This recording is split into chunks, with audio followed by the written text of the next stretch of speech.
When our son was diagnosed with stage 4 cancer, we wanted to know everything. Science and experience has proven effective. What we found was a lot more than what we were presented with at the hospital. With so many well-trained, highly educated professionals operating outside the bounds of conventional medicine, it just doesn't make sense to limit ourselves when the stakes are this high. From interviews with world-renowned doctors and researchers to science-backed presentations given at integrative medical conferences, when it comes to reversing or preventing cancer, this is where you come for the best of the best. I'm Ryan Sternagel of the Stern Method, and this is the Anti-Cancer Revolution. Fruit or no fruit when it comes to cancer? That is the million-dollar question, isn't it? Fairly provocative interview coming your way with Mark Simon, who established the Nutritional Oncology Research Institute in 2011 as an organization focused on advancing cancer care through optimization of diet and application of targeted nutraceuticals. Mark Simon's background and interests are in diverse fields, including clinical nutrition, biomedical engineering, plant-based nutrition, naturopathic medicine, and neuroscience. In addition to a methionine restricted diet, which translates to high fruit, moderate vegetable, and no animal, we get into quite a few well-studied compounds in the context of cancer, including vitamin E tocotrienol, selenium, iodine, and more. Very thought-provoking interview, I must say. I will let you get to it and see you back here with some of my own thoughts on the other side. Mark Simon, how are you, and thanks for coming on today. Great, Ryan, thank you. Thanks for the opportunity. I believe the last time we saw each other was at Cancer Schmancer, Fran Drescher's annual cancer event, in her little after party at her house there. That's right. I think that may have been the last. No, I went to one other in-person conference after that, and then the end of the world happened, and now we've all just been living on our computers ever since. Yeah, it feels like the end of the world, huh? In a lot of ways. Yeah, but there are a few things that have come out of it that I can't complain about. But overall, I'm ready for life, as it were. But who knows if that's ever going to happen? So yeah, let it happen. Let's just hope. All that said, individual components of your protocol, I've certainly come to my own conclusions on as to being a good thing for a long time. You put it together in a package quite nicely. I'm looking forward to diving into a lot of the individual components. But do you want to? I don't know. Before we get into the nitty gritty, kind of give people a broad overview of what the NORI Protocol is, Nutritional Oncology Research Institute. Yeah, sure. So I started NORI. It's almost 10 years ago.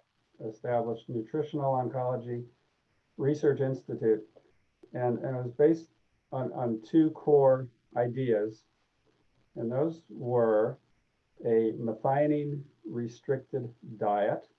I'll get into that in a bit, and high dose selenium.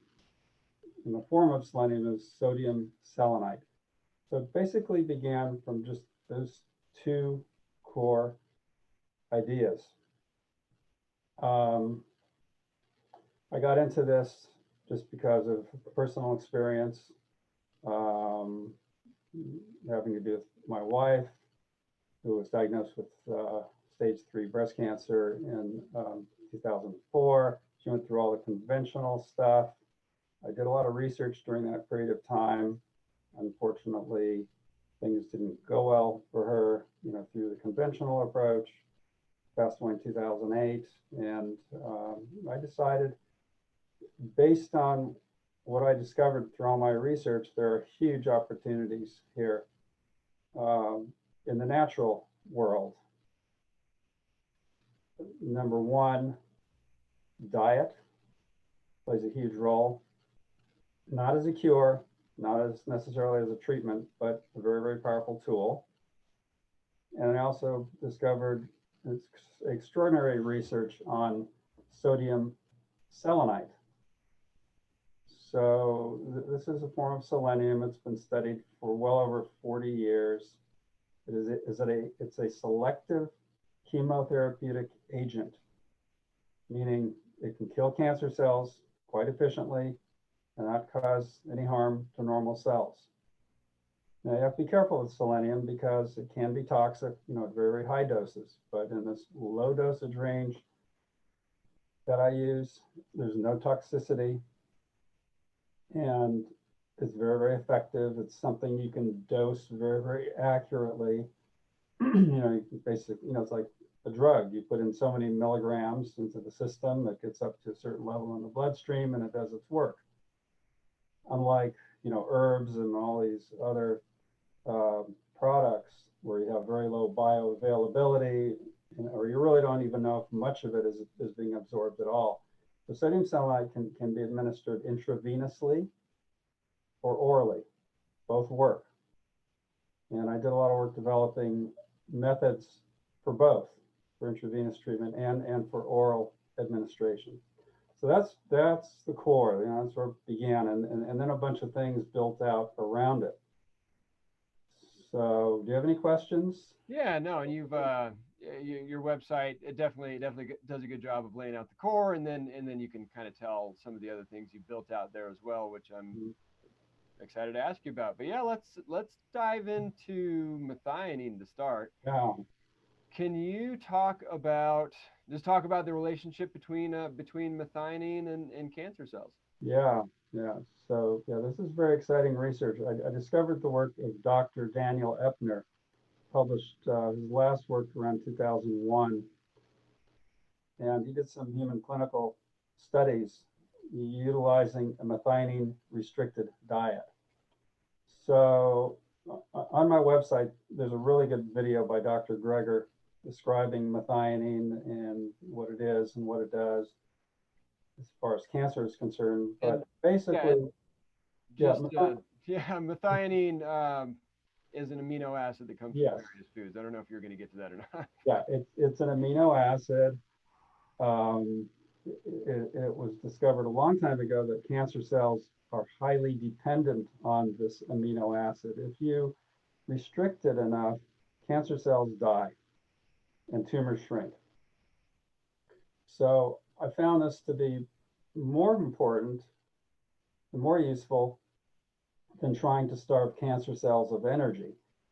Rather than trying to starve cancer cells of glucose, glutamine, fatty acids, or anything else, this is kind of a backdoor approach. We're starving cancer cells of a building block.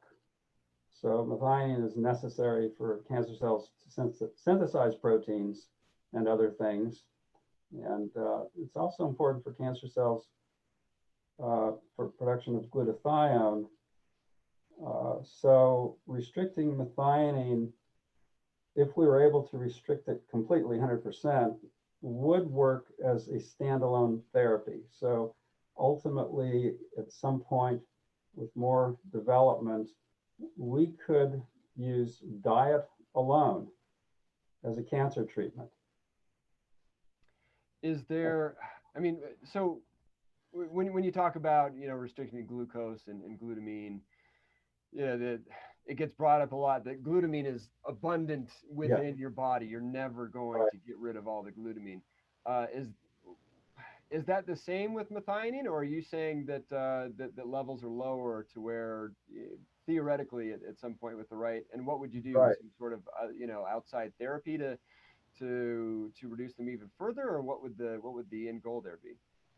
Yeah, so through the diet, you can bring it down into a therapeutic zone, not to zero, but pretty low, where it has a major impact on tumor growth.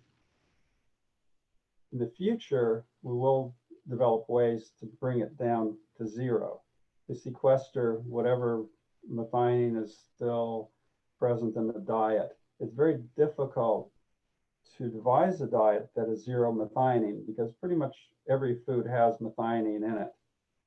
Any whole food is going to contain, a variety of amino acids. So, like fruit contains protein. All foods contain protein. All proteins are made up of all these different amino acids, but fruit is one of the foods that's lowest in methionine. And so this is the diet. The diet is basically, fairly high fruit diet, fruit and certain vegetables, no grains, no beans, no nuts, no seeds. And it's able to bring methionine very, very low. And we don't do it continuously. It's cycled on and off. I want to dig into that a little more in a second, but just backing up, yeah, talking about glucose and glutamine, because everybody's heard about starving the cancer cells of their energy. Cancer cells need glucose, glutamine, etc., to make energy. If you take it away, blah blah blah. So with methionine, you kind of touched on it there, but could you elaborate exactly? What is it that the cancer? I mean, it sounds like they're using it just to maintain their structure, go about their daily business, keep themselves operating versus actually just using. Yeah, could you just elaborate on that? I just want to make sure we're clear on that, what the difference is. Right. So methionine is necessary for the cancer cells to grow and divide and create more cancer cells. Create more tumor mass. You need these building blocks. You need raw material. So just like in the human body, protein. So our body doesn't use protein. We can't use protein. It has to be broken down into amino acids in the digestive system. But we do need these basic building blocks to synthesize new proteins, right? And for a tumor to grow in mass, create more cancer cells, more of these building blocks are necessary. Now, methionine is one of those building blocks that is absolutely necessary for cancer cell growth and production of more cancer cells. We don't need methionine for normal cells for their health and maintenance. So basically, it would not be considered an essential amino acid for healthy cells. So it's putting the brakes on, temporarily. It puts the brakes on, on growth. And methionine, another thing about methionine is there's a certain pathway, it's called mTOR, and it's a nutrient sensing pathway. And the more methionine there is, apparently, I think there's more stimulation of tumor growth. The less methionine, the less that pathway is stimulated. There's actually a drug for that pathway. It's called Afinitor, mTOR pathway. So there's a bunch of things going on there. And the other exciting thing about methionine restriction is, according to Dr. Effner's research, methionine restriction makes cancer cells more sensitive to treatment. Whatever treatment you're doing, cancer cells are weakened. And I think it affects their antioxidant capacity. And there may be some other things going on there. So it's basically a foundation or a platform to work from, this sort of diet to slow down tumor growth and to weaken cancer cells, not to kill them, but slowing down tumor growth. Of course, we want to do that. And if we can make cancer cells more sensitive to treatment, great. And when you say cancer cells, are we talking across the board, every different cancer cell Yes. type, tumor cells, blood cancers, everything? Yes. Yeah, everything is methionine dependent, all forms. Good to know. And so this kind of leads to the, you mentioned fruit. The eternal argument between the, people, at least between people that care about diet for cancer at all. I think, your conventional oncologists that probably think the whole argument is silly and just eat whatever you want. But for those of us that are actually paying attention, what is your thoughts, or what do you have to say to the folks on, on our side of the dietary fence that and there's quite a few doctors that I have a lot of respect for, very well educated, get a lot of good results, that steer their patients away from fruit, for the reasons that cancer cells feed on glucose and glutamine. And although glutamine is not from fruit, but I don't know, what's at least talking about glucose, where I don't know, what's your pushback to that argument? All right, so fruit is not the same thing as table sugar. Most fruits are fairly low glycemic. They do not spike up blood glucose, right? And they don't cause, as long as the fat intake in the diet is fairly low, below about 15% of calories, virtually no insulin resistance. And, fruitarian diet has been adopted by many, many people, and it turns out it's very, very healthy. It doesn't cause diabetes, doesn't cause blood sugar problems. It actually produces an excellent state of health. There's the good old 80-10-10 diet, Dr. Doug Graham. It's like 80% fruit or more, 10% protein, 10% or less fat. And, he basically trains athletes and puts them on this sort of diet.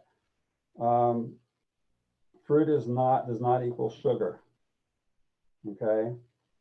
I've taken many people off of diabetic medications, off of insulin, by adding more fruit to their diet. The trick is fat. So, as long as fat intake is low, there's no problem with fruit or carbohydrates or anything causing any blood sugar issues. Sugar itself is not a tumor growth promoter. It's insulin. Insulin is the problem. So there's always glucose in the bloodstream, no matter what. No matter what you eat, everything's pretty much converted to glucose. Glucose is always there.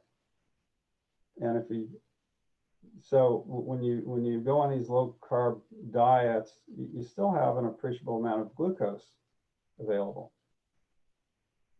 So, and then this whole glutamine thing comes in, this whole ketogenic diet basically doesn't work because the abundance of glutamine in the diet, you'd have to shut off glutamine metabolism completely, which you can do with the drug, but it's pretty toxic and dangerous. Well, yeah, and that's the doctors that I do respect that are using ketogenic diet. They're stacking a whole ton of things on top of it, DCA, different all sorts of different things to not only go after the glucose metabolism, but also shut down other pathways. And I mean, I would just if anyone's really set on doing the ketogenic diet, I would certainly be working with somebody that really, really, really knows what they're doing in terms of shutting down all those pathways. Because that's certainly where I sit today. Is it's way overhyped, way overprescribed. Yep. You can just read a blog article about how cancer feeds on glucose, and that just seems so simple and obvious. But there's a lot more to the story. Yeah. Much, much more. But the good news is that this kind of a diet has many other advantages. Besides restricting methionine, we're restricting several other amino acids that cancer cells depend on. Methionine is not the only one. There's others. What do you know them offhand? Phenylalanine, isoleucine, tryptophan, primarily asparagine, quite a few others also come way down. But the target is methionine, but we get a bonus that some others come down. The other bonus of this sort of a diet is very highly alkaline.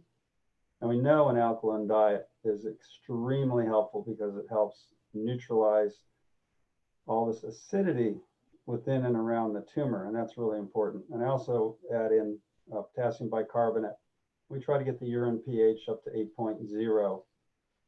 So going this alkaline route, we get that, and that's really, really important. Anti-inflammatory effects, anti-angiogenesis effects, enzymes. I always recommend a lot of papaya and pineapple for the proteolytic enzymes.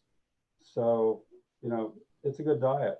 And there's a Dr. Robert Morse. He's a naturopathic doctor. He's been doing like an all-fruit diet for a very, very long time with really good results. He's been on the show before Google YouTube. Before YouTube stopped showing people anything to do with integrative or alternative cancer information. That was my number one video ever. Dr. Morse. He's a character, but he's got a lot of good stuff to say. Yeah, he does. I don't think he's really read deep into the science, but he's definitely on the right track. So his program is similar to the NORI program, although he has some herbal formulas. I'm using nutraceuticals, which we'll get into. Yeah, let me add a couple things. I wanted to ask you on the methionine train. Where do you stand on juicing? I talk to a lot of people that are okay with people. It's like, there's this whole Yeah, spectrum, right? yeah, So, I talk to people that say, no, you eat all the fruit you want. That's fine because it's got, it's not just the fruit sugar. It's the whole fruit. It's got the fiber in there, and everything's going in at once. So eat all the fruit you want, but then don't juice because then you're stripping away the fiber, and that's going to spike your blood sugar. Where yeah. where do you stand on juicing? Okay, so as far as juicing fruits, I think it's okay to have a little bit of fresh squeezed orange juice or other citrus juices. I think that's fine. That tends not to spike blood sugar much. If you're reasonable about the amount, like 4 to 6 ounces of, fresh squeezed citrus juice is fine, no problem. Bottled fruit juices, no, not a good idea. As far as vegetables, so this whole juicing thing, so it turns out that the more antioxidants you pour into the system, the harder it is to fight cancer. So I'm against juicing vegetables. I don't see any value in it, and I see it as counterproductive. Why do you think Gerson had such great success?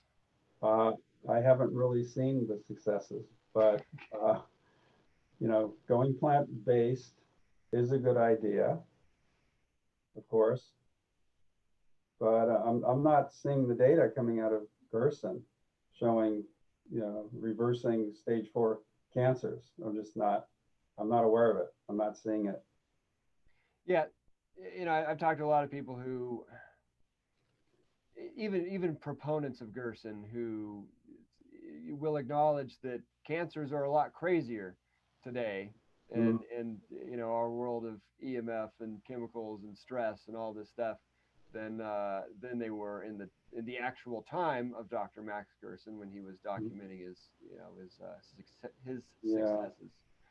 Um, so yeah, I don't know if that has something to do with it or not. I don't know, maybe, but the original idea from Dr. Max Gerson was the utilization of orange juice. He basically started off with orange juice.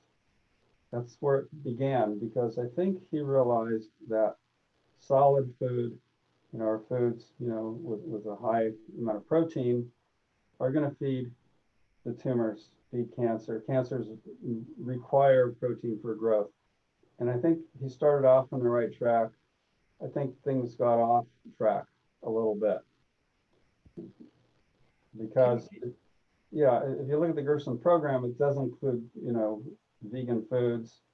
Uh, there's enough foods there with enough methionine. So it's definitely not a methionine restricted diet.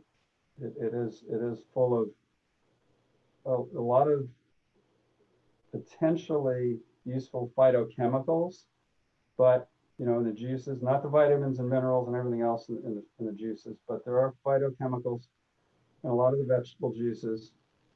But do they get up to a therapeutic concentration in the bloodstream? Probably not. can you get a little more into the antioxidants and cancer thing? What's the research on that? Clinical, yeah. Sure, there's plenty of papers. I just downloaded one yesterday. Uh, Talked about an animal study that was done. They put the animals on a low antioxidant diet, and they saw the slowdown of tumor progression, in their experimental model, as opposed to standard diet with the antioxidants, vitamin A and vitamin E.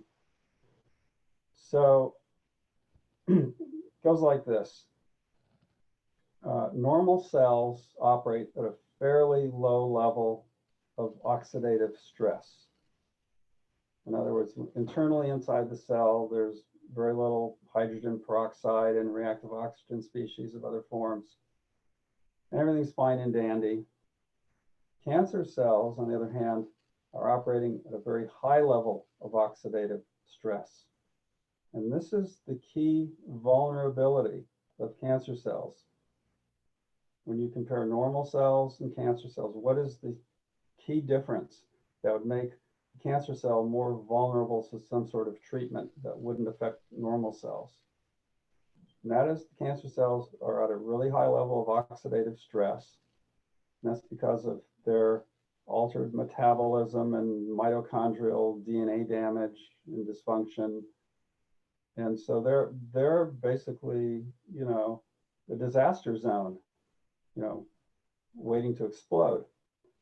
So adding additional oxidative stress into the system will push the cancer cells over the threshold, over the edge, throw them over the cliff. Now, so cancer cells are very dependent on these antioxidant systems like glutathione and thioredoxin and catalase, superoxide dismutase. So they're relying highly on these oxidative systems to basically keep them viable. And there are studies that show that if you block glutathione synthesis, there's a compound that can do that, cancer cells die off. If you take away their antioxidants or reduce their antioxidant capacity, they cannot regulate all this oxidative stress any longer, and they die off. So putting antioxidants into the system only helps support cancer cells' survival. And that's especially true of vitamin E, the tocopherol form of vitamin E, not the tocotrienol form. They're very, very different. So vitamin E alpha tocopherol would be something that you would never want to take as a supplement because it would help support cancer cell survival. Same thing with vitamin C and acetylcysteine, vitamin A, possibly some other antioxidants. So in the NORI program, we're very, very careful not to incorporate juicing or any antioxidant supplements that might interfere with our pro-oxidants, which increase oxidative stress. So like sodium selenite is a pro-oxidant. When it reacts with the cancer cell, it generates a lot of hydrogen peroxide and other reactive oxygen species. And this is the way most chemotherapy drugs actually work. They are not working by other means. They're primarily working by generating an excess of oxidative stress, which triggers apoptosis very, very efficiently. Well, so speaking of chemotherapy, I mean, there's, I would say most integrative doctors that I look up to these days are proponents of antioxidants during chemotherapy. Not, you know, nothing crazy like injections or something like that, but just, you know, a decent supplement regimen of antioxidants. There's certainly a lot of studies out there, you know, showing that. Dr. Simone put together a really good two-part series, two-part study on antioxidants going through chemotherapy, improved outcomes, and that sort of thing. It's, you know, kind of been my understanding that you know, it sounds too good to be true, but the normal cells, healthy cells, can use the dietary antioxidants. The cancer cells can't, and that's, you know, why there's got to be some reason why people can have better outcomes on chemotherapy with antioxidants than without. What is it different without chemotherapy, or what are your thoughts on that? Well, you know, oncologists will always say, you know, no antioxidant supplements, because they know they will interfere, and they do. It's just a matter of a balance, you know, how much. Yeah, antioxidants will help protect healthy cells, but they'll also protect cancer cells to a certain extent. So you think? It's kind of my understanding the research just doesn't support that. I haven't seen any research that supports the idea that antioxidants would make chemotherapy work better. I haven't seen that. In fact, the research shows that pro-oxidants make chemotherapy work better when you incorporate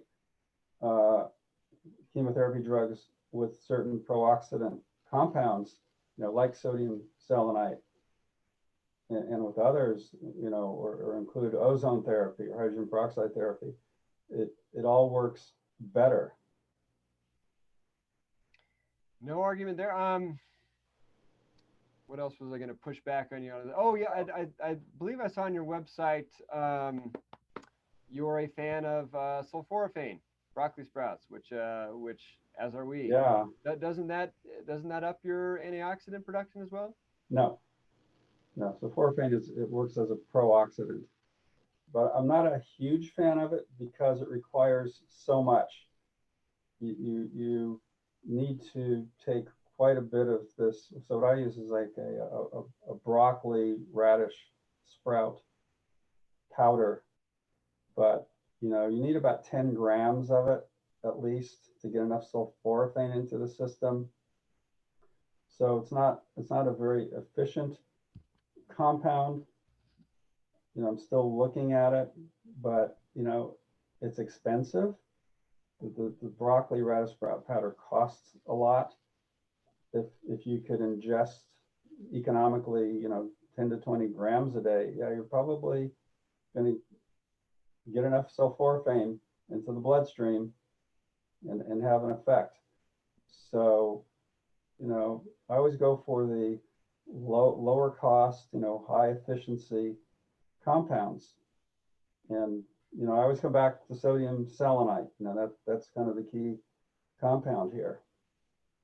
Yeah, we just have huge mason jars of broccoli sprouts. Yeah. Under no illusions that's therapeutic or whatever, but yeah, it's all good. It's just that you need massive amounts of it. There's a limited bioavailability, so because of that, you need 10 to 20 times more. If it were 100% bioavailable, wow, that would be great, but that's not the reality. Before we get off the methionine train, can we go back and could you give folks a breakdown of I guess the different levels of methionine within different food groups? I saw even different types of animal products have way more than others, and then you said fruits the least versus other plants. I don't know. Let's go into that a bit for folks. Yeah, so the foods highest in methionine are chicken and fish, way at the top of the scale. And then all the animal products, are still up there pretty high, beef and dairy products and eggs. And then it starts to drop down. As soon as you get into the plant-based foods, it drops down pretty low. But let's cut you off there for a second. It just struck me that usually when integrative alternative nutrition people are talking about which animal products to eat, if you're going to eat animals, it's usually fish is the first one out of everyone's mouth. Yeah, I know. It's extremely high in methionine and other amino acids that we really don't want too much of. Fish in small amounts is not unhealthy, but in large amounts it'll create a lot of problems. Great gout. It's very high in purines. I wouldn't tell anybody to eat fish today because of the pollution of the ocean. It's full of microplastics and PCBs and mercury and everything else. And so just from that standpoint, fish is one of the, especially large fish that eat smaller fish, Yeah. Highly contaminated food. And definitely you don't want to eat any farm-raised fish or seafood products. So I'm very biased. I will admit I've been vegan for 38 years. I'm vegan and plant-based, so I'm an ethical vegan, and also I do for health reasons. I've been on a plant-based diet for a very long time. The only thing I supplement with is B12 occasionally. And that's a whole nother subject. is Yeah, supplements. no, it's Yeah, don't want to drift too far into yeah. the So veganism versus, but yeah, I mean on B12, I've heard that I've heard that a lot of meat eaters are deficient in B12, and it's more to do with yeah, how well your gut can synthesize right. it versus Anybody can how much be. you're taking in from animals. Yeah. Yeah, anybody can be. But with cancer, you've got to be really careful about B12 supplementation because B12 is used by cancer cells, a lot of it. There's a high uptake of B12 into tumors. They need it, for protein synthesis. And so B12 theoretically, there's some evidence for it, B12 could accelerate tumor growth. So you got to be careful with that one, with any kind of supplementation. All right, so back to methionine. So soy's fairly high. Hmm. So we do limit soy intake. Sesame seeds, soy, Brazil nut. Brazil nuts are like super high. So we limit Brazil nuts. Yeah, I remember seeing Brazil Yeah, nuts were like kind of on par with some of the lower animal foods, even, right? yeah. So the food's lowest, the lowest methionine is like an apple. So it's like 1 milligram of methionine for 100 grams serving, of apple. And then most fruits are fairly low, and we can kind of reach, what we're trying to do is reach a level of no more than 2 milligrams of methionine per kilogram of body weight per day. And you can get there, with fruits and certain vegetables. Dark green vegetables are fairly high. So we limit, the dark greens, but there's quite a few vegetables one can eat. The hard part is getting enough calories on a diet like this, even with all the fruit, bananas and dates and everything else. And if one's really physically active, it's hard to take in, 3,000 calories. So it's a super good weight loss diet. If anybody is trying to lose weight, you go on this type of a diet, right? Fruits, vegetables, you can fill yourself up to the brim. You can have, 8 meals a day. You're going to lose weight. So when I work with underweight patients, we don't do this hardcore methionine restriction. We find some middle ground in between where we add in some foods of enough caloric density, to bring their weight back up. And that means adding in potatoes and rice and not a lot of vegetables because they're mostly water, not a lot of calories. So fruit, potatoes, rice works really well to bring weight back up, but is also, a good foundational diet. It's not a diet that's going to stimulate tumor growth much, even though rice has quite a bit of methionine in it, but not as high as, say, animal products or beans and some other foods. Potatoes are a great food. They're pretty low in methionine and they've got a lot of nutrients. Potatoes are considered a superfood these days. Regular potatoes, sweet potatoes, works out really well. Last question. You said you said you cycle people on and off. Is that purely you're cycling them on and off all fruit versus a more inclusive diet like you're talking about? And if so, what's I don't know what kind of the breakdown there. Right. So I always encourage a fruit-only breakfast all the time, every day. Even for healthy people that aren't dealing with cancer, one of the best things you can do for your health would be fruit only in the morning. Because when you're eating fruit, it's like fasting, essentially. How is that? Why is that?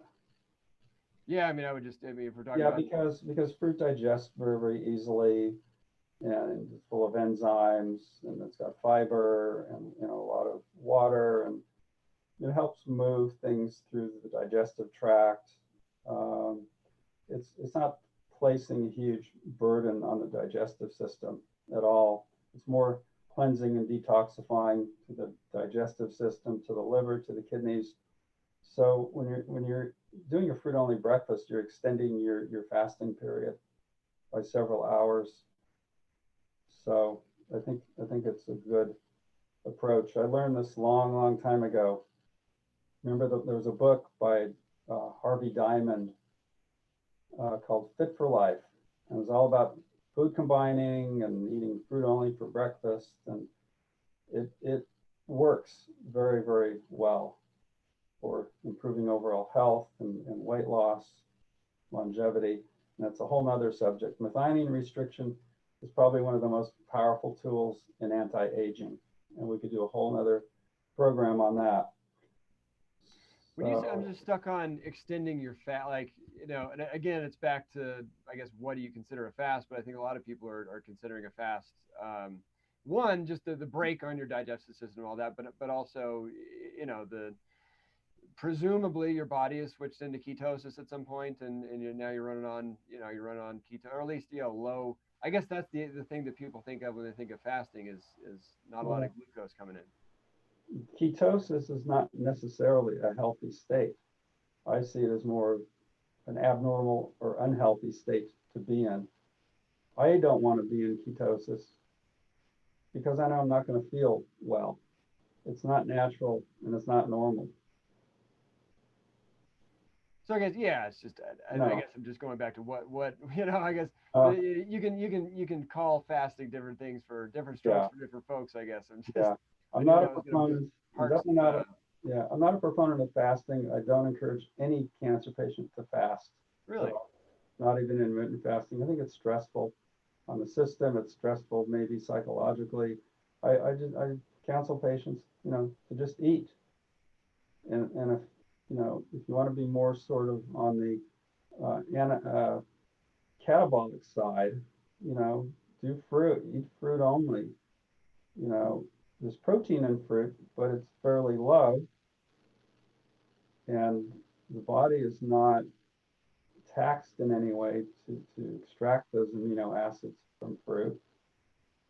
It's very, very easily digested, and people feel incredible once they adjust and you know, detoxify their systems and take on this sort of a diet. You know, it's amazing how much energy one has on like a raw food, plant-based diet that's centered around healthy carbohydrates, you know, unrefined carbohydrates and healthy carbohydrates like fruits, certain vegetables, you know, sprouts, and all those good foods. It's amazing. It's supercharging your system. You eat food, you don't get tired, you get energized. You eat cooked food, even if it's healthy plant-based foods, you're going to get tired and you're going to get sleepy. When you eat raw, high energy, live foods, plant-based foods, you don't feel any degradation of energy at all after a meal. You become energized. I encourage everybody to, you know, try a raw food, plant-based diet. It's absolutely amazing and incredible. It means these are foods that are uncooked, temperatures not raised above 118 degrees, so it's got all the enzymes intact. Cooking food destroys pretty much almost all these nutrients, you know, vitamins. It destroys enzymes. Cooking is a form of food processing. You know, we don't want processed foods. Some foods we have to cook. We have no choice because they're just not edible unless we cook them. But the more raw foods you incorporate in your diet, the better you're going to feel, the more energy you're going to have. Yeah, no, I just say for the record, I practice both just about 100% plant-based diet, but I also intermittent fast, and I feel pretty good. Yeah. All right, I think we beat methionine to death. Okay. Let's you I think it was before we started recording, but you made the distinction between nutraceuticals and supplements, those two different terms. Can you expound on that? Sure. So I see supplements as basically agents to fill in gaps, you know, nutritional gaps. And there aren't that many that we really need if we're eating, good food, especially raw, plant-based foods. Um, I do believe that we need iodine. There's not enough of it in most diets unless we're eating a lot of seaweed. Um, I believe it's a good idea to supplement with selenium because there's so much variability in the selenium content of soils.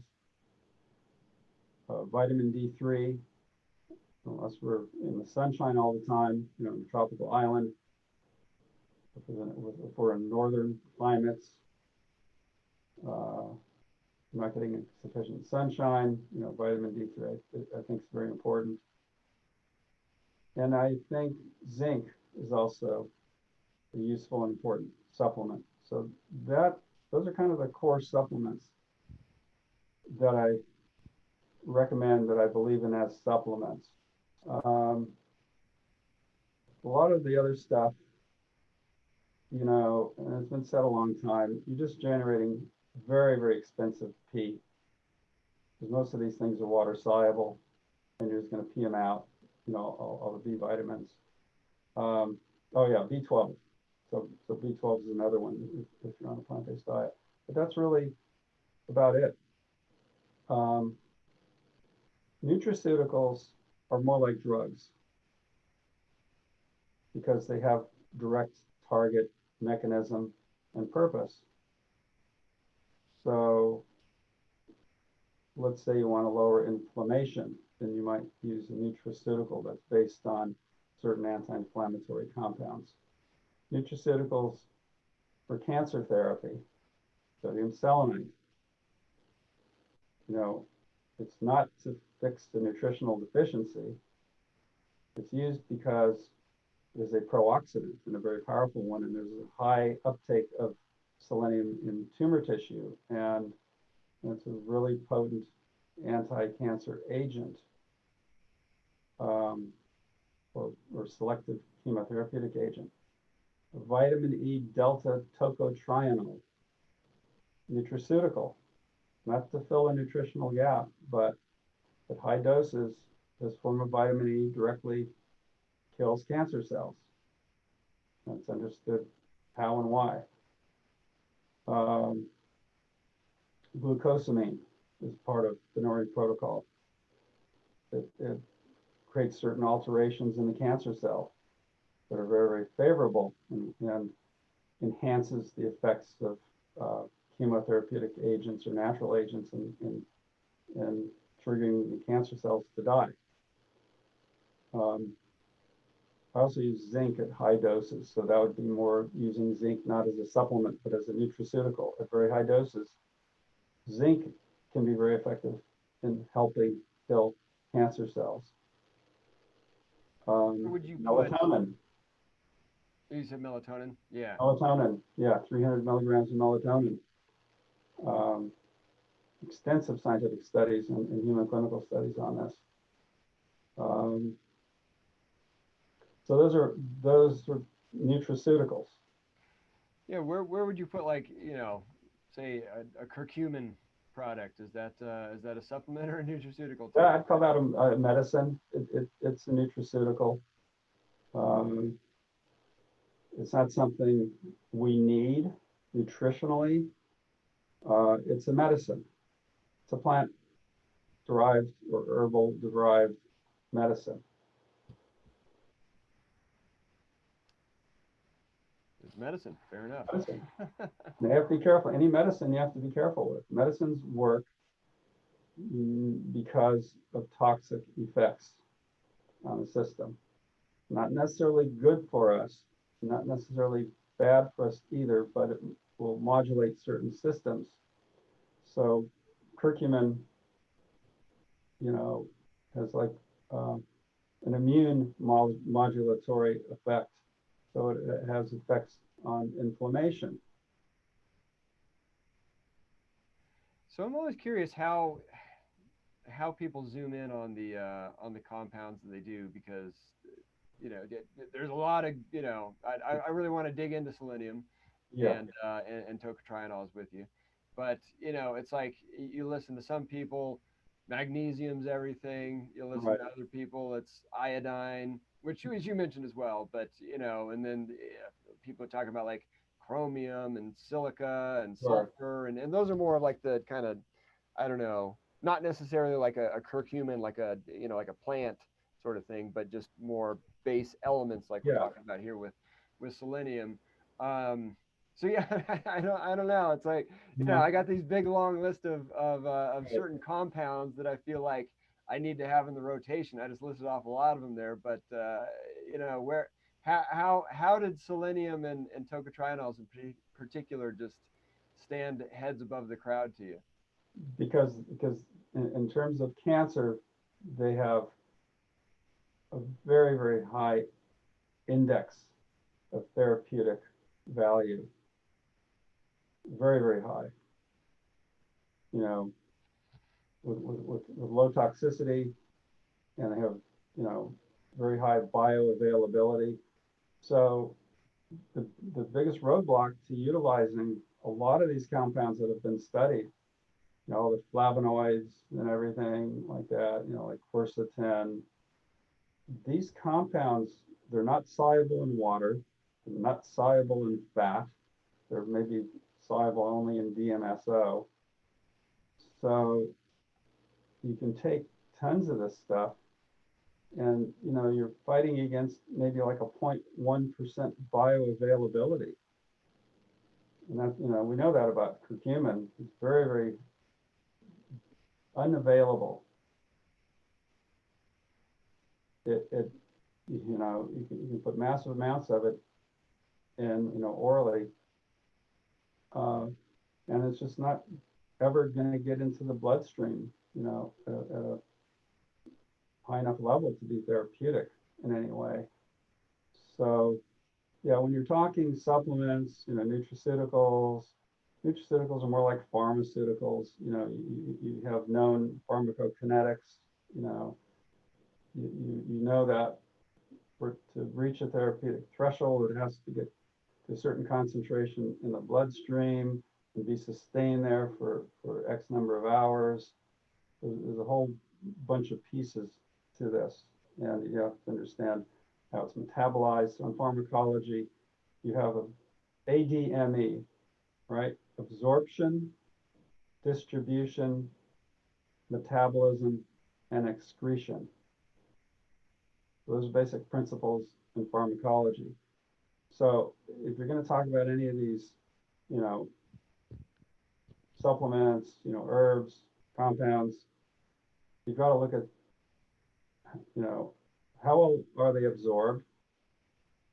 How are they distributed through the body, through the system? Do they get to the target tissues or cells? How are they metabolized? What's their half-life in the system? And then how rapidly are they excreted? Or do they get excreted? Or do they stay in the system and build up toxicity? So you have to look at everything through that lens. So yeah, there's tons of things out there that have been studied in cell culture, in vitro studies. And yeah, they show potent anti-cancer activity. Yeah, they kill cancer cells, but whoa. No, that's more and more doctors I talk to are just virtually disregarding in vitro studies altogether. Yeah, it has to reach an in vivo study. If it gets up to an animal study, yeah, then it looks more interesting. And then if it reaches some human clinical studies, yeah, then it's very interesting. So like sodium selenite has actually reached human clinical studies. There are studies going on in Sweden doing intravenous sodium selenite. So finally, after decades of research, it's beginning to be looked at seriously. And even methionine restriction, as a tool in oncology, is being looked at seriously. There's human clinical studies ongoing, like with triple negative breast cancer. it takes a long time, and there's no money in this stuff, Oh yeah. so it's slow. It's a slow process, but we're getting there. No, that's interesting to hear. There is actually some human stuff on selenium. Oh, Um, funny. so what exactly is the mechanism of action? You mentioned, it being a pro-oxidant. Is that the main thing? Just oxidizing cancer cells, or does it have other mechanisms as well? Yeah, so that's the main mechanism for sodium selenite. It And it's selective in that regard. Is that why Yes, it? Yeah. it's selective. Um, there's a study that shows that it actually inhibits um, glutamine metabolism, which I found pretty interesting. So there may be Oh, some other wow. Yeah. maybe some other effects going on there, but the main thing is, it is a pro-oxidant. There's a natural high uptake of it into tumor tissue. So in the 60s, they used a radioactive form of sodium selenite. It's called SE75. It was actually used to image tumors. They'd inject the patient, with sodium selenite, radioactive sodium selenite, and then you go in front of, in the old days, we didn't have, sophisticated PET scanners you have now, but it would go in front of a scintillation camera, and they basically see brain tumors or other tumors in the body light up because of this naturally high uptake of sodium selenite into the tumor tissue, the radioactive form. Huh. So, it's a perfectly ideal agent because the amount required therapeutically is like 10 to 20 milligrams, really small. We're Compared to talking. like vitamin C. And vitamin C IV, you're talking, 75 to 100 grams. Yeah, I mean, I certainly hear a whole range of, the spectrum of what people Yeah, use, anywhere from yeah, probably 25 to 100 is kind of range I hear. yeah, yeah. And then it has such a short half-life. The vitamin C's in and it's out, so it has no time to So do you're anything. saying when you just listed off how many milligrams did you just say, and were talking about IV there? Yeah, orally or IV, we're talking about, the range of even lower than that. Even long term, you can do like 6 milligrams, 6,000 micrograms continuously of sodium selenite, somewhere, in that range. Um, is 6 milligrams on up. You can take it up to about 30 milligrams safely, IV intermittently. Um, but yeah, typically in the 10 to 20 milligram range, IV or orally. So that's a really, really small amount to reach a therapeutic threshold because the studies that have been done show that it's effective in the low micromolar range, like starts its effects like at about 2.5 micromoles, which is a very, very low concentration. It's like 2.5, parts per million. Yeah. You don't need much. And it has a good half-life. It has like about a 9-hour half-life. So it's not like you put it in and it's gone. You can put it in a couple times a day and you can sustain, a therapeutic threshold, for a fairly long period of time. Because for anything to really work effectively, you need to expose these cells, for 24, 48, 36, 72 hours, the longer, the better. Everything is time and dose dependent. So either you got to really push the dose up, which is risky because you can run into toxic effects, or you work with a lower dose, but sustain that dose longer, which you can easily do with selenite. So would that be? So yeah, I mean, selenite. You're talking about taking it, continuously orally, Yeah. to keep that concentration up. What would be the ideal dosing schedule for IV? Is it kind of like, with IV vitamin C? It seems like they found that kind of pulsing it is even better, you know, a 2 or 3 time week schedule than every day? I mean, what's the ideal? Is it the same with IV, or is it? Yeah, it depends. Yeah, it depends on body weight, but typically it's like about 18 milligrams. So it's 0.3 milligrams per kilogram is the dosage. We usually do a 2-hour infusion. So I look at it more like when you do the IV, it's more like a booster, because you'll have the continuous oral administration going on. And then let's say you just want to, pulse it, to higher level. You come in with an IV, once a week, or in some cases, it's a really advanced cancer when we really want to get a rein on it. You do 3 consecutive days, of IVs, which works out well. But it gets expensive, when you're going to a clinic, you can be looking at a couple $100 or more per IV. The costs just, become prohibitive from doing it extensively. So if you can mix and match, IVs, and oral together, that's great. Is there anything to look for in sodium selenite products? I know you do make your own, but I don't know. Is there hazards of buying some random product on Amazon? It's going to be contaminated or in the wrong form, or yeah, it can be risky. There may be products out there that are not formulated properly and may not be the right concentration and could deliver a toxic dose. I use pure pharmaceutical grade sodium selenite, and everything is formulated with extreme care and caution, because we don't want an underdose, because it's not going to work. We don't want an overdose, because it could be toxic. Now, toxic, not lethally toxic, but an excess of sodium selenite, well, the first signs would be like hair loss, and these are reversible. Hair loss and brittle nails. It's where you start seeing toxicity. Are we talking about? I should have looked this up beforehand, but is this kind of like an extract versus a whole compound?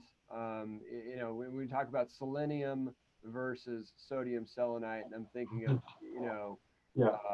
vitamin C versus ascorbic acid, something like that, where it's you get into. Are we talking about the whole thing, or are we talking about like a component of the thing? And it's always kind of this weird discussion, but yeah. So sodium selenite, all it is a mineral salt. It's an inorganic form of selenium. Sodium selenite. There's also sodium selenate, which doesn't do much of anything at all, which is interesting. So it's nothing to do with the selenium. It has to do with the oxidation state of the selenium molecule, or atom, I should say. So yeah, and it's Na2SeO3 is sodium selenite. So it's an inorganic mineral salt. That's all it is. And, selenium is a trace mineral. We need it. Our body needs it all the time. We incorporate it into all kinds of different enzymes. Selenate, Na2SeO4, just has one extra oxygen molecule. It has virtually no anti-cancer activity. And then there's all kinds of other organic forms of selenium, and they all vary, in the level of anti-cancer activity that they exhibit. But selenite's the one that's most widely studied and is the most effective, at these very low concentrations. And so it works well. It's 100% water soluble, tiny molecule. So I've seen it work really well, like for brain tumors, because it easily crosses the blood-brain barrier. it's really, it's an ideal agent. Now, the vitamin E, that's not synthetic, it's an extract. So that comes from the annatto seed. So it's naturally extracted and derived from annatto. And so I have an oil it's 70% gamma and delta tocotrienol. 90% of it is delta. It's the most active form as far as cancer therapeutics. So that is a naturally occurring product that is extracted from a component of a plant. Yeah, yeah. And is the main benefit oxidization there? Yeah, it's a pro-oxidant. Yeah, that form of vitamin E, it has a little bit of antioxidant activity, but it has very, very strong pro-oxidant activity. It has, on its molecule, it has a tail, and that tail has 3 unsaturated bonds. So it kind of looks like an unsaturated fatty acid. And all these unsaturated fatty acids like DHA and the other omega-3 fatty acids, and almost all of them, they all show anti-cancer activity, by the way, because what they do is once they get into the cancer cell, they initiate what's called the lipid peroxidation chain reaction. So there's already all this hydrogen peroxide and oxidative stress going on in the cell, and you throw this in there into the mix, and these unsaturated bonds, these fatty acids, they react, with these reactive oxygen species, and they undergo they call these lipid peroxidation chain reactions. So it's like a catalyst, and creates sort of this avalanche sort of effect of this long sustained level of generation of reactive oxygen species. So the vitamin E, it ends up in the mitochondrial membrane. Most of these, fat soluble compounds, they end up in cell membranes. So this vitamin E ends up in the mitochondrial membrane, and its tail is sticking out into the mitochondria, and it basically is able to interact with all these reactive oxygen molecules, and because it's an unsaturated fatty acid, it undergoes lipid peroxidation and generates more reactive oxygen species, and that's how it works. That's how it triggers cancer cells to die. It's all mediated through the mitochondria. That's the key in cancer treatment. That's the target. Is you want to basically depolarize the mitochondrial membrane. You want to release the signals for apoptosis. They're all latched up and tied up in the mitochondria. This is where it's all controlled. This is why cancer is immortal. This is why cancer cells just keep on going and going and going and going and going forever. Because they resist, that's one of the hallmarks of cancer, they resist apoptosis. They resist apoptosis because apoptosis is regulated through the mitochondria, but the mitochondria are dysfunctional. They're not behaving right. So it's like the way I look at it is cancer cells are latched up in a positive feedback loop. And you need to get in there and you need to unlatch it, unlock, break that positive feedback loop, and then the cells will die off the way they're supposed to. You mentioned DHA in there. When I think of DHA, I think of fish oil. I'm guessing you're not a proponent of fish oil. Where do you get your DHA from? Where are you? So I use an algae oil.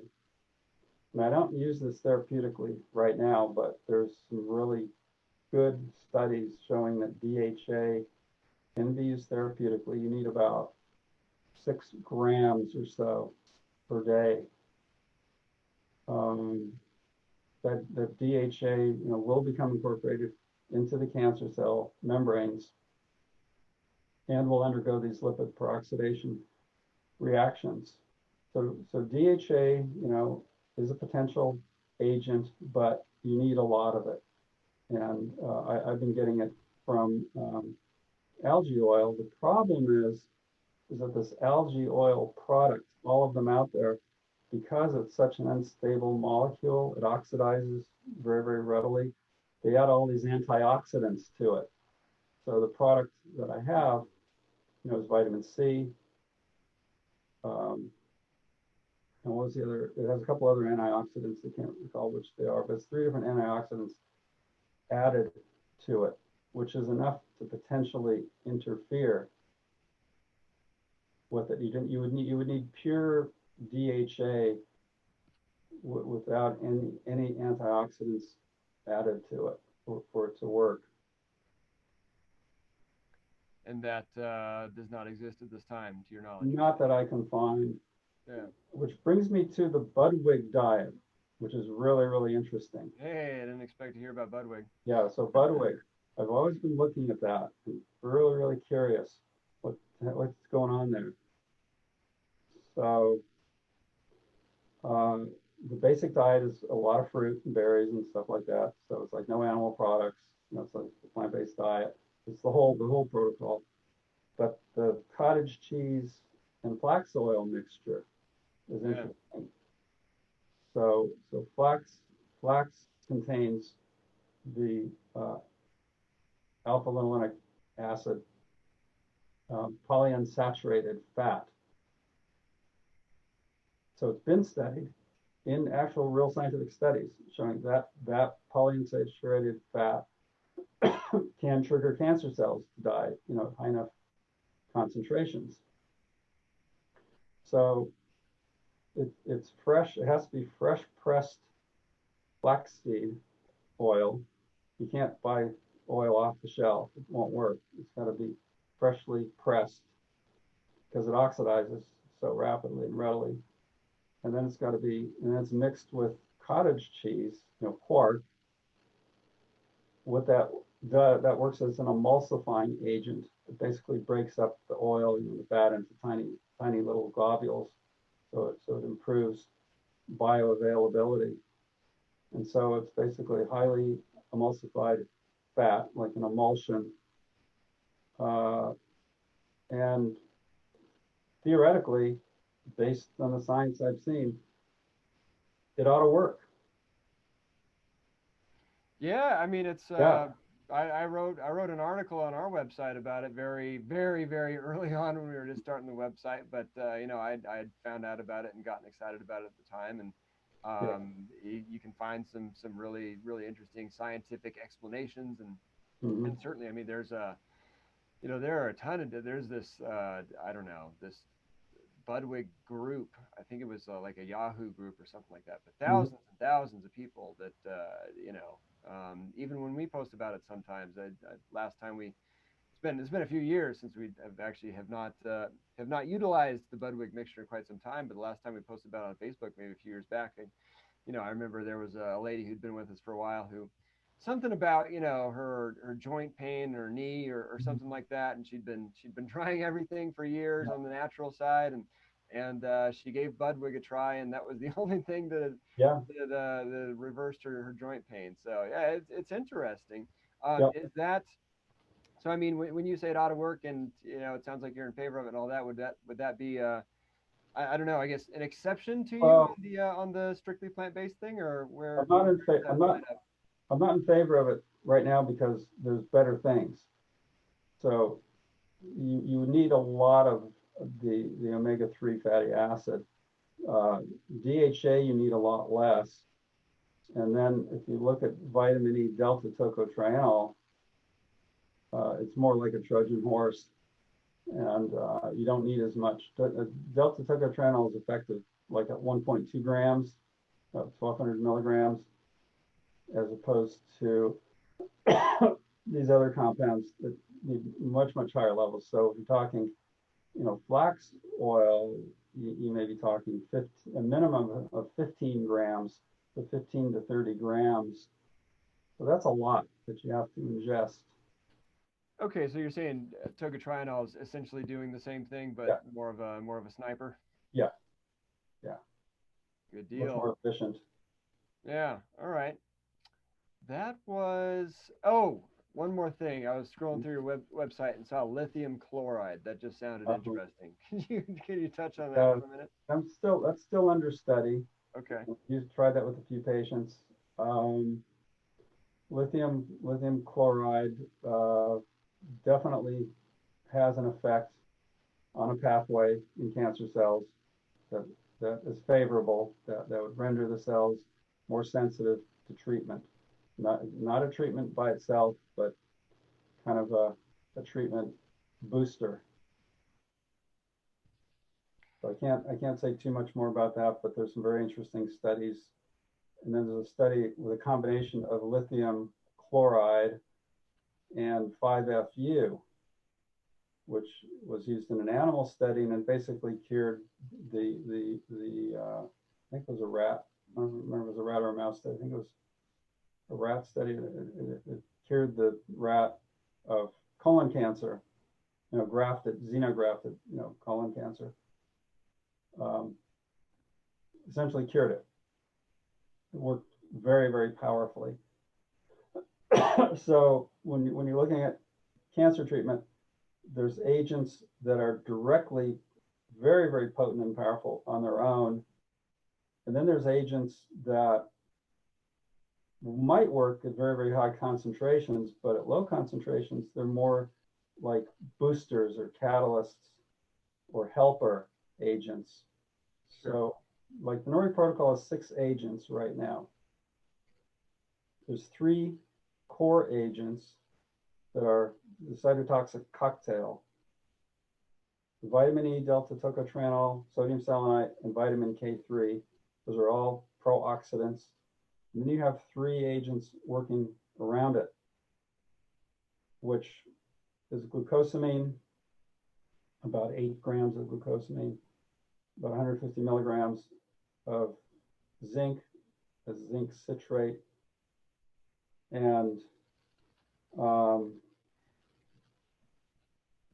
melatonin, about 300 milligrams, on top of a methionine restricted diet as a platform.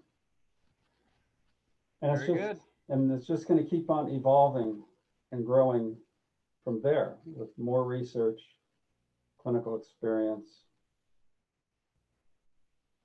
And it's not the only approach. There are many, many other approaches. This is just one that's geared to be simple, low cost, can be done from home. All very much appreciated for folks going through cancer. Yeah, and I'm creating a powder formulation that contains everything in the powder. So it makes it really, really easy. You just take a scoop of the powder, put it in water, stir it up, drink it, do that 4 to 6 times a day. That's it. Wouldn't be any, I don't know, cross interactions in a negative way, combining them all into one powder like that? Or that's maybe what you're looking at right now? No, I've been building that up little by little. Yeah. And yeah, no issues. Good deal. Well, that's probably a nice way to round it out. Do right. you want to let folks know where to find all things NORI, follow up with you, let them know about your products, all that good stuff? Okay, great. So I have several different websites. I really encourage everybody to look at my website that covers the relationship between antibiotics and cancer. Maybe we can do another talk on that one. Yeah, I definitely, your presentation I saw at Cancer Schmancer was really good, and I wanted to get to it today, but I think we're already at about an hour and a half here. So yeah, I would love to follow up on that with you. Okay, so antibioticwatchdog.com. Antibioticwatchdog.com. There's a free ebook on the relationship between antibiotics and cancer. You can download there. NORI nutraceuticals.com. That's all these nutraceutical products. That's the store. CBD, NORICBD.com. I've got some very inexpensive CBD products that I manufacture. And then there's the main website, which is Nutritional Oncology Research Institute.com or nutritionaloncology.net or NORIProtocol.com. Any of those three URLs work. Probably the easiest one is nutritionaloncology.net. And on the website, there's quite a bit of detailed information on the program and on the protocol. I'm posting new things up there all the time. You can get on a mailing list, get updates, and that's it. That's it. And we'll be sure to link to all of those. Yeah, all of those sites you just mentioned in the show notes on the website at the Stern Method, or in the description of wherever you're watching or listening to this. Yeah, It'll be there. I think we had talked about. Did you want to do a discount or something for folks? Yeah, on the CBD products and on the nutraceuticals. Yeah, we can do a discount. Just use Stern. Was your discount code? That's what we tend to use if there are no other preferences to make it easy. Right, and also anybody that wants to call, we offer free consultations. Oh wow! If anybody's interested in the NORI protocol, you want to incorporate it, we'll spend half hour to an hour on the phone with you. Free consults, no charge whatsoever. That's extremely generous. Yeah. God bless you for that. Thank you. Mark Simon. Yeah. It's been a real pleasure. Glad we finally made it happen, and thanks for coming on. There you go. Told you that one was going to get you thinking a bit. Timestamps and outline of all topics discussed, along with links to all resources mentioned, can be found at thesternmethod.com/Mark-Simon. Easy enough. And I should note more often that making a point to click on the links on our site if you heard about some sort of product you'd like to try from our show does very much help us keep the lights on around here and keep doing what we do. Not to mention dieseling the tractor to blow our 1,000-foot driveway to get out of the house this time of year.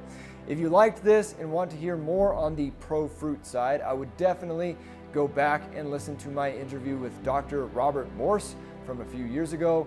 That was our most popular video ever on YouTube, with tens of thousands of views, come to think of it, before YouTube decided to just stop showing any of our videos to anyone. And on the whole, fruit/Gerson versus keto versus low glycemic, without really going too far into either extreme, I don't know. All I know is there are a lot of really good doctors seeing a lot of good results with all three. Although I guess you'd have to call it 4, since I think I remember Mark throwing in there he wasn't really that big of a fan of Gerson, even though they both share the same plant-based sugars aren't really that big of a deal philosophy. Always brings me back to there's a time and a place for everything.